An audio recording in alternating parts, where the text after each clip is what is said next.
ఈరోజు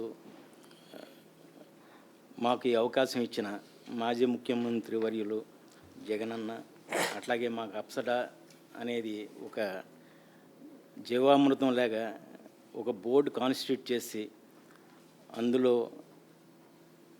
regulatory price regulation కానీ, feed price regulation కానీ, లేకపోతే మెటీరియల్ రెగ్యులేషన్ కానీ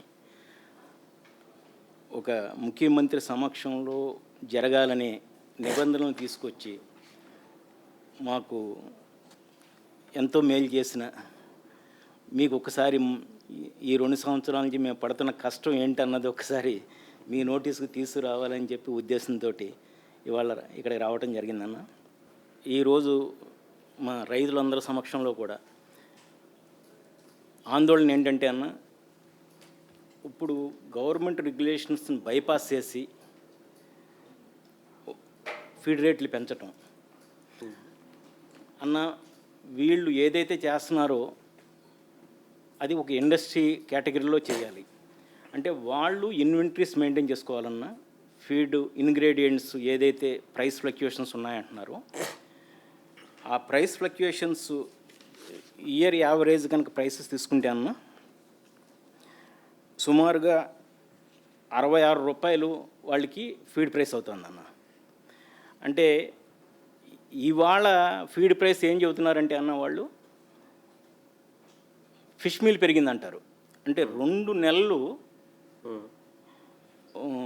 క్యాప్చర్ ఫిషరీస్ హాలిడే ఉన్నప్పుడు, అంటే మన సముద్రంలో వేట 2 నెలలు ఉన్నదన్న. ఈ 2 నెలల తర్వాత ఫిష్ మీల్ ఎండాకాలంలో వర్షం కురవలేదు అని అనుకున్నట్టే ఈ 2 నెలల బ్యాన్లో ఫిష్ మీల్ డెఫినెట్గా రేట్ ఎక్కువ ఉంటుందన్న. దాన్ని చూపించి బూచిగా చూపించి ఇవాళ ఫిష్ మీల్ రేటు ఇది అని చెప్పి చూపించి దాన్ని ఎక్స్ప్లాయిట్ చేయటం అన్నది. అంటే వీళ్ళు స్ట్రీట్ వెండర్స్ కాదన్నా, వీళ్ళు బజ్జీలు పకోడీలు వేసేవాళ్ళు కాదు. వీళ్ళు they have to maintain the inventory for a year. That is they have got the institutional finances. వాళ్ళకి బ్యాంకులు ఉంటాయి, అలాగే కీ లోన్ ఇచ్చి బ్యాంకులు ఉంటాయి. ఇది కాకుండా అన్న నేషనల్ బల్క్ హ్యాండ్లింగ్ కార్పొరేషన్ అని ఒక నేషనల్ కార్పొరేషన్ ఒకటి ఉందన్న. వాళ్ళు ఇటు రైతుకి ఇటు ఇండస్ట్రీకి అనుసంధానం చేస్తారన్న. వాళ్ళు ఒక 40 బ్యాంకులతోటి కోఆర్డినేట్ చేసుకుంటారన్న.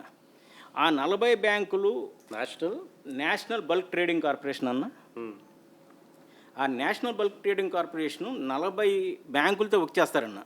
సపోజ్ ప్రసాద్ రాజు గారిది ఫీడ్ ఇండస్ట్రీ ఉందనుకోండి అన్న, ఆయన సంవత్సరానికి 20 కోట్ల రూపాయలు కొంటే కనుక ఆయనకి 10 కిలోమీటర్లో వాళ్ళు వేర్ హౌస్ మెయింటైన్ చేస్తారన్న. రఘురామ్ గారు ఒక 20 కోట్ల రూపాయలు కనుక వాళ్ళు ఇంగ్రీడియంట్స్, అగ్రో ఇంగ్రీడియంట్స్ కొంటే అక్కడ ఆయన ప్లాంట్కి 10 కిలోమీటర్ రేడియస్లో వాళ్ళు వేర్ హౌస్ మెయింటైన్ చేస్తారన్న.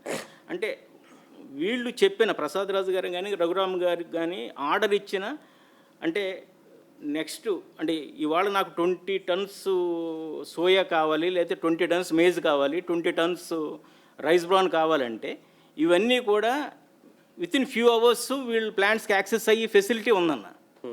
దాన్ని కూడా వాడుకుంటూ ఇటు రైతులను ఎక్స్ప్లాయిట్ చేస్తున్నారన్న. సుమారుగా మనకు 1 కోటి టన్నులు పండుతుందన్న, ±10 లక్షలు ఎక్కువ, వర్షాలు తక్కువ అయితే 10 లక్షలు తక్కువ పండుతుందన్న. ఆ 90 లక్షల టన్నులో మనకి కావాల్సింది కానీ, పౌల్ట్రీకి కావాల్సింది కానీ హార్డ్లీ 20-30 లక్షల టన్నులు దాటి ఉండదన్న సోయా. ఇందులో అన్న అంటే ఇంటర్నేషనల్ మార్కెట్ ఒకటి, డొమెస్టిక్ మార్కెట్. మన 140 కోట్ల జనాభా ఉన్న మన దేశంలో 5 లక్షల కోట్లు నాన్ వెజ్ మార్కెట్ ఉన్న మన దేశంలో డెఫినెట్గా అటు చేపలకు కానీ ఇటు రొయ్యలకు కానీ మార్కెట్ ఉంటుందన్న.